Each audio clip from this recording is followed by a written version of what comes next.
our sacred airwaves. Welcome to the BJ Show. Let's rock and roll.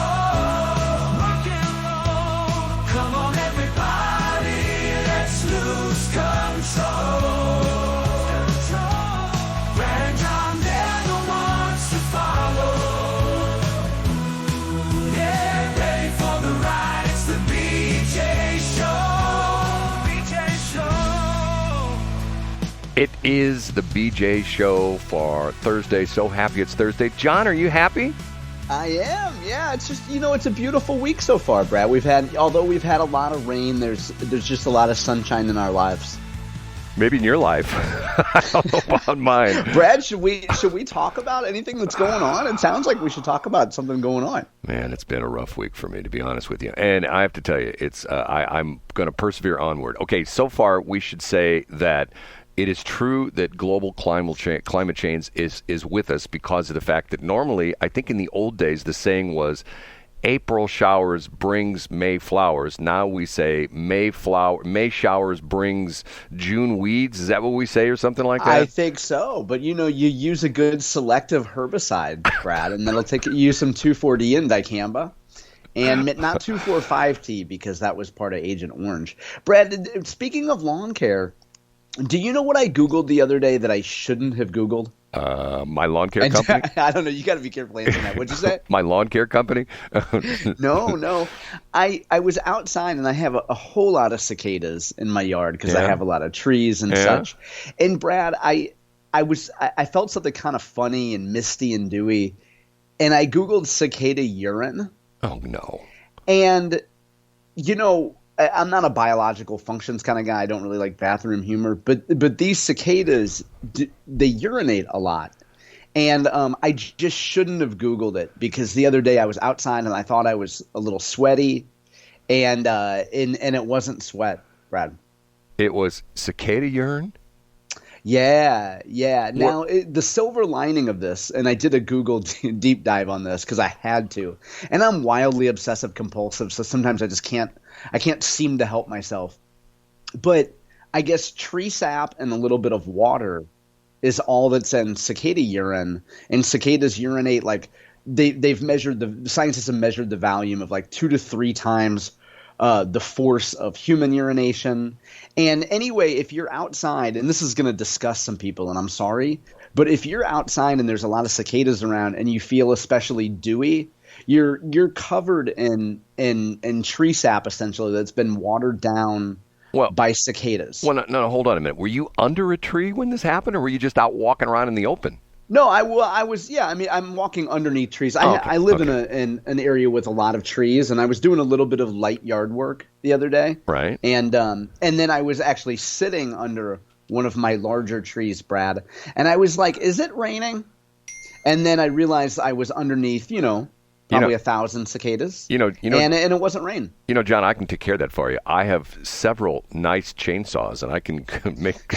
I once heard that you destroyed a beautiful tree in front of what was a radio station headquarters.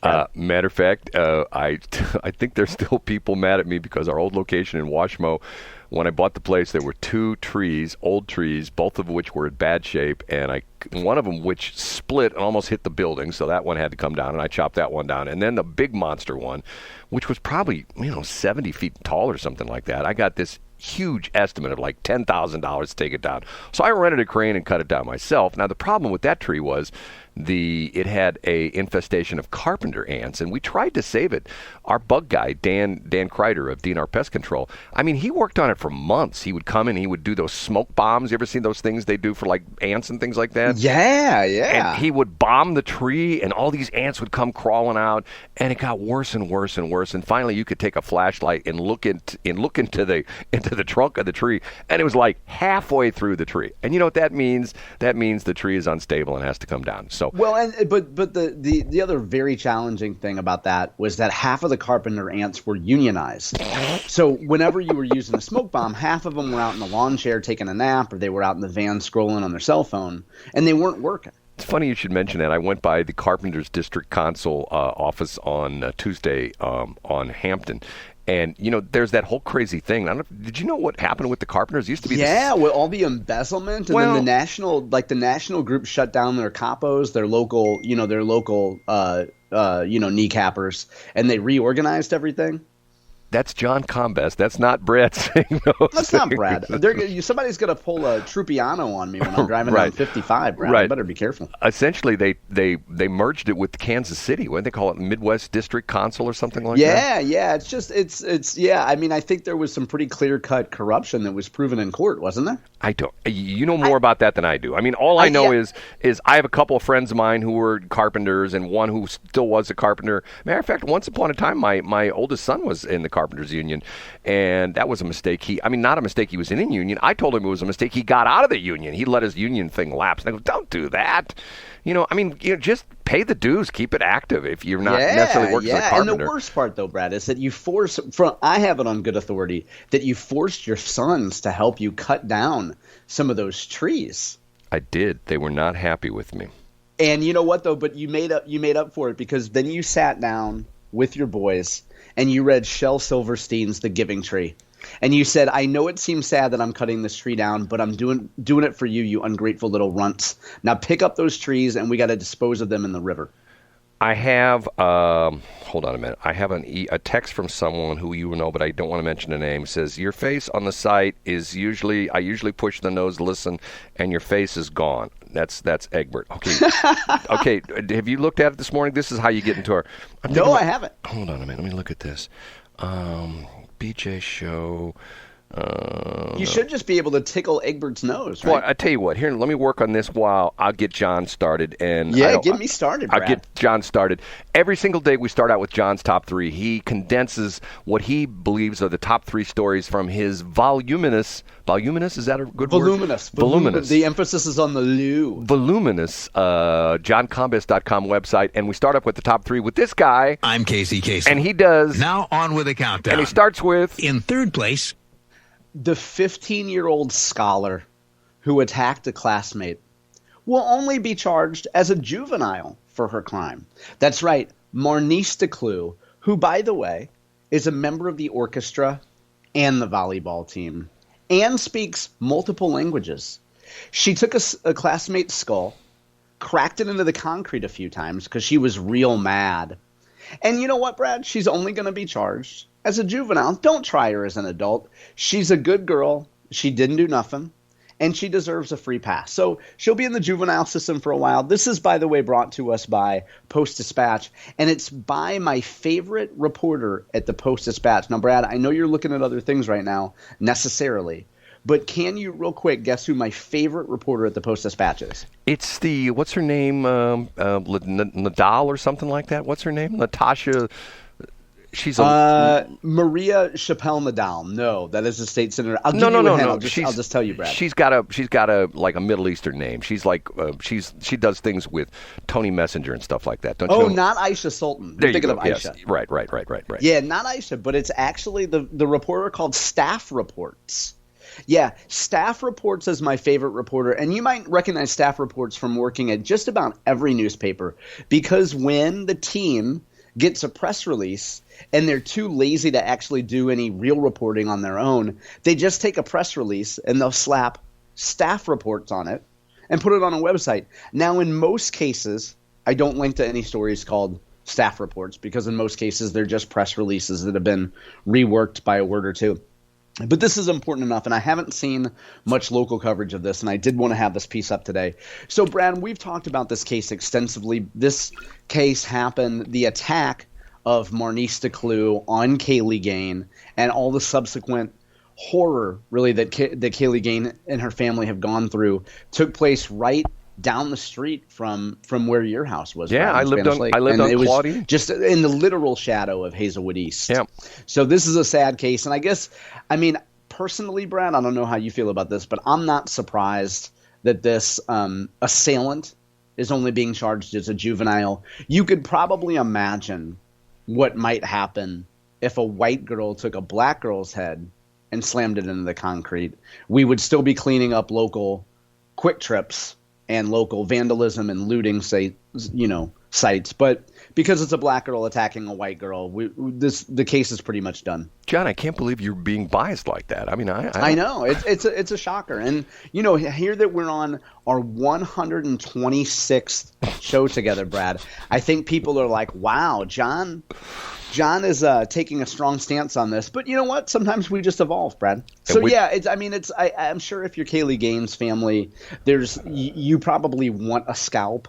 And you probably are angry about this. And you and I have talked about this before, Brad. I don't think this is a hate crime. I think that this behemoth named Maurnice DeClue would have taken the skull of a black girl and cracked it into the ground. I don't think that there's any sort of chance that this young woman, this girl, however you want to describe her, would have looked at a fellow black girl and said, "Oh, we're in this struggle together. I will act civilized." I think if you're going to be uncivilized, you're going to be uncivilized. I've heard her being defended on other radio stations, and I heard a caller come in and say that when you're in a street fight, your immediate goal is to totally incapacitate the person that you're fighting.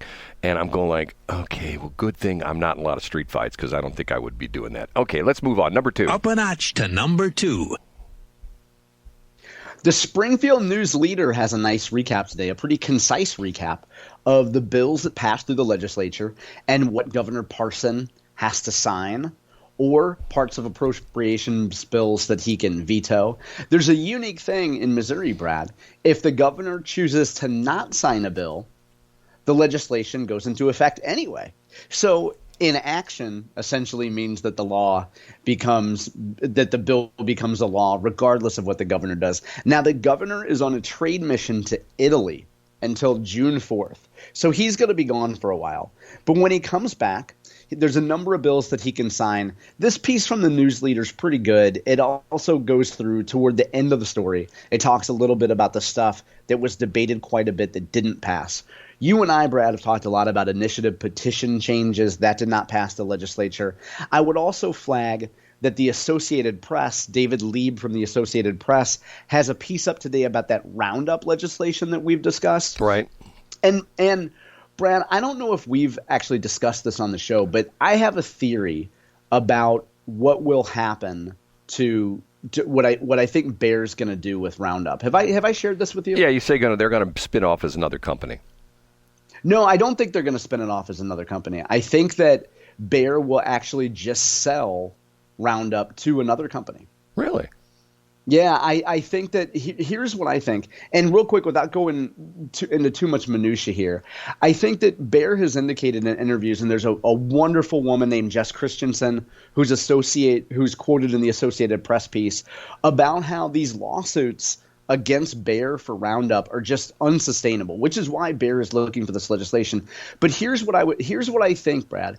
I think that we shouldn't be surprised if we wake up in 2025 or 2026 to see an overnight headline that Bayer has taken its Roundup business, its glyphosate business, and sold it to China. I really think that's a possibility. And China there's a state-owned company called Syngenta, which is quite popular here. Monsanto actually tried to purchase Syngenta years ago. And I wouldn't be surprised if Bayer just divests the whole Roundup business. I'm not speaking on any inside information or knowledge whatsoever. And then my final piece of that, Brad, is just think, in the olden days, people remember Monsanto was a St. Louis company, and it was an agriculture company. Bayer is a pharmaceutical company and a consumer health company that just happens to own some agriculture stuff. And if Brad, you have a lot of German heritage.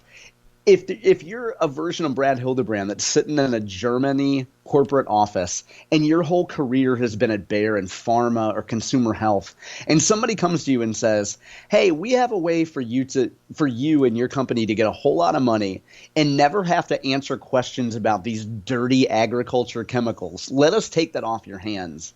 I think Bayer makes the deal. And I'm telling you, Brad, there are people at Bayer, my conjecture here, they've had a working document on their desktop for a year that has to do with the divestiture of this part of the business. If I'm Bayer, I'm doing a disservice to my shareholders by not exploring the sale of the entire chemistry business. That's my take, Brad. What I still cannot understand is it's such a horrible chemical and it causes all this cancer, but yet I could get off the air here at 8 o'clock, drive to my local Home Depot or my Walmart or practically any store and buy the stuff. You know what I mean? Absolutely. You sure can. And you know what? And the conundrum here, and without going too deep, is that the EPA says this is a wonderful chemical. And government agencies around the world, Brad, have said, look, the efficacy of this and the safety of this is unparalleled. But we have a few cases where juries have found in favor of people who claim that their cancer is from using this compound at some point in their life. And all of us have played on fields that have Roundup. Like if you played in even back in your day, Brad, glyphosate was around a long time ago. And so anyway, I know we've gotten really deep into this, and I care more about this than 99% of people. But the legislation didn't pass in the legislature this year, so it will be back. And finally, The number one. The Riverfront Times, a St. Louis institution, is no more. God, this is the sad. company has been sold to an unnamed buyer. And I have two pieces about this up today. One is from the Post-Dispatch. The other is from St. Louis Public Radio. So this was a big deal yesterday in terms of people who follow the news about news were all over this. The lead picture of the Post-Dispatch is Sarah Fenske crying. And she's holding the very last print edition of the RFT, and she is in tears. She's a little bit emotional about it. And everybody at the RFT was notified about their fate yesterday, and the company is no more. We needed to go into this a little bit further, and we don't have that much time. And by the way, I am going to throw you a curve, which, when I used to do this with Shelley, sometimes she'd get mad at me and just hang up and just continue. I can't. How can I get mad at you, Brad? I have a special guest coming up at 6:20, or excuse me, at 7:20. I'm looking at my wrong that's clock. Great. I have a special guest at 7:20, and all I can say is that I tried to not have this guest, but this guest one-upped me, and I said, okay, I like your game. We're going to be on the air, but under my rules. And let's do it. Which is going to be interesting. Okay, the Riverfront Times thing for a minute, okay? Let's pick this further up in the second break. Maybe segment 3, yeah. Right, our third thing. This morning, and in full awareness of this, I listen to a bunch of different radio stations every single day. I wake up in the morning and I push buttons. I listen to various, got one radio in one room, another radio in another room that's playing at different radio stations. Mark Cox just goes off on the Riverfront Times and essentially impugning them that they call themselves journalists. Now, I have said to you before, I interviewed Danny Wizentowski, who ironically was with the Riverfront Times, got furloughed during the COVID thing, came back, and is now at KWMU. I complimented him on what I think the Riverfront Times has done a great job is long-form journalism, meaning not the USA Today type story where it's like, your read is 2 minutes on this thing. Yeah, for sure. Where they do a deep dive, and I think that that's a lost part of journalism. That so much of today is hey, quick, hey, we got to be like 60 seconds. It's short attention span theater. Right. Okay, hey, here's a lot of times on the new websites they'll say 2-minute reads. Oh, I got 2 minutes. That kind of a thing.